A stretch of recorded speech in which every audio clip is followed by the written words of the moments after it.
Hi everyone, Simcha and Chaya Feuerman here to talk to you about the therapy journey.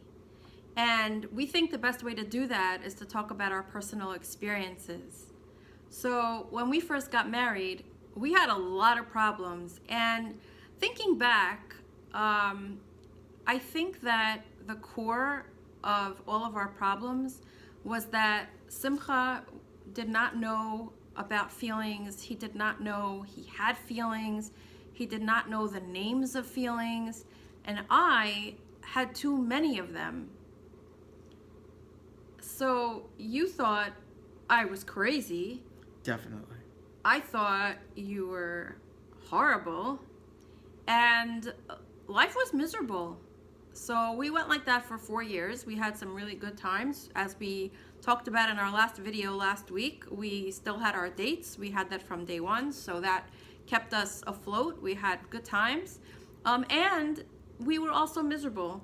And at the 4-year mark, we got desperate and we heard of this thing called therapy. Now, this is 31 years ago. People didn't really go to therapy that much. It's very different than today. And we took the plunge.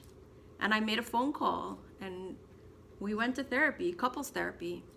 Right, and we obviously expected the couples therapist to point out why the other one was wrong. I certainly was hoping that this therapist would point out everything that was wrong with Chaya and show how crazy she really was, so she would start behaving like a normal person. Boy, was I in for a surprise. What was the surprise? Well, a good therapist helps you really see yourself and see the impact of your behavior. And this therapist was good enough, although we'll talk later about what makes a good therapist and a bad therapist. But this therapist was good enough that he was able to help me realize that whatever I thought and whatever I felt, the impact of what I was thinking and feeling, right or wrong, was disastrous. And I remember him telling me that the more I ran after you with my feelings, the more you were going to run away. Which was true. Yeah. That was true. Yeah, so my feelings were not okay, and his not having feelings didn't work for me. Not okay. And then we moved on, and we got our individual therapy. Right, so what did you learn from that? I learned that my feelings were all okay, and at the same time, that it was not going to work for me to overwhelm Simcha with my feelings. So I needed to learn how to not just have my feelings and feel them, but be able to communicate them in a way that was not overwhelming. Right. And to teach you, and I taught you about feelings, and you did learn. But when I overwhelmed you with them, you just could not handle it, which is understandable. And I learned more about how to be vulnerable, more about what I really was afraid of when I had a feeling, and the impact of other people's feelings on me, the impact of my feelings on others. I learned how to differentiate between myself and my own needs and other people's legitimate needs, whether it was my children or my wife. And that individual therapy did serve me well in that way, and it set us up for more therapy together to try to work together and make things go smoothly. Yes, so we had stages of individual therapy and couples therapy and doing both at the same time. And maybe we should move on to talking about what makes a good therapist, what makes a therapist not effective, and sometimes even harmful. Right, because we're giving you the abridged version. 31 years is a long time.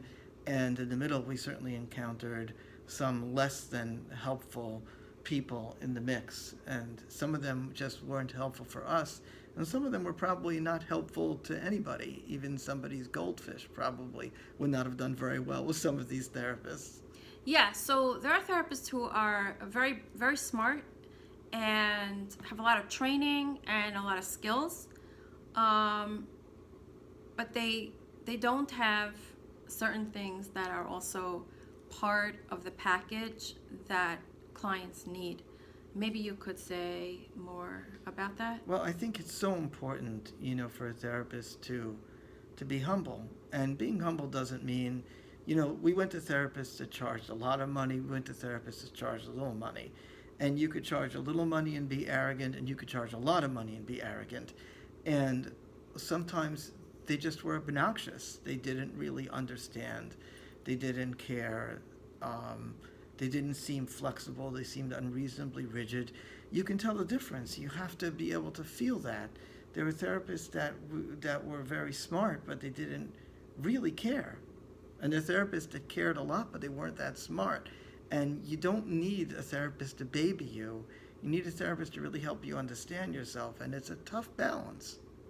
And even insight, even a therapist's insight is not all it takes.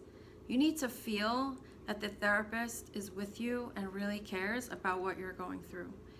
And one example of a therapist that we went to that we put in the category of not a good therapist is someone who was a brilliant man.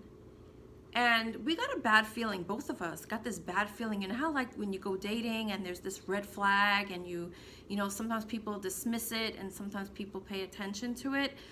It's a red flag that we both felt, and I know for me, I wasn't able to articulate it. I just felt something was not right. I think you were able to articulate it better.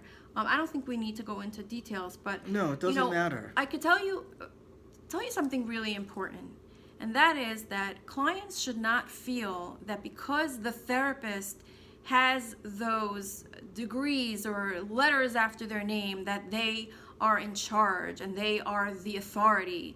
You need to feel that your therapist is there with you and for you and is working to help you reach your goals in the way that feels right for you. So if you feel in some way that there's this red flag, there's this uncomfortable feeling, you somehow feel controlled or told what to do or manipulated or there's just something not right, go with your intuition. Follow your feelings. Ask the therapist about it. Ask a friend about it. Talk it over with someone. It's good to talk about it with the therapist. If it doesn't work, then that therapist is probably not for you. It's so important. The therapist is not in charge of your therapy. You're in charge of your therapy. And what Simcha said is so true. If your therapist doesn't have humility and doesn't view you as you being in charge of you and you knowing yourself the best, then this might not be the therapist for you. Anything else you want to say about that? Yeah, I just wanted to say, to give an example, there's some therapists that are more rigid and less flexible, and some therapists that are more flexible, like people, and that itself is not a bad thing. So I've gone to therapy where if I was 5 minutes late, the therapist would give me the extra 5 minutes because he or she had the time. I, as a therapist, have worked with clients where if they came late but I had the time, was able to give them the time. And I've gone to therapists who, they work exactly on the clock, and if you came 5 minutes late, you lost 5 minutes. I don't think in and of itself the flexibility or the rigidity is a bad sign. But what's a bad sign is some kind of sense of not caring. So if I was running 5 minutes late and I came to the therapy 5 minutes late and I thought the therapist just didn't really care, it's one thing if they said, listen, I really do need to run on a clock and I understand it's a little difficult. Let's talk about the timing for the future, if it's better for you, whatever. If I felt that kind of compassion, I could live with the fact, hey, listen, I paid for the time, I made the appointment, that's the way therapy works.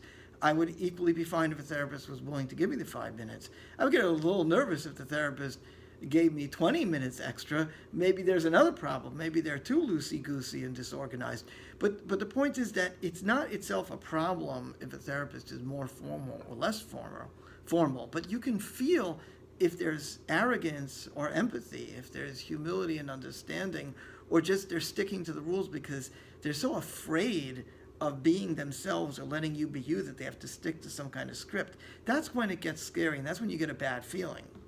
There's one other thing I think before we end, and that is that there's two kinds of therapy. There's so many kinds of therapy, but let's just, for the time that we have, there's therapy that's talking about your challenges, and then there's therapy that actually works on the challenges. And if you find yourself just coming into a session and just talking, and the therapist is validating your feelings and shows care and understanding, but that you're not really doing any work, that's something to think about. So that's another category of maybe the therapist not being what you're looking for.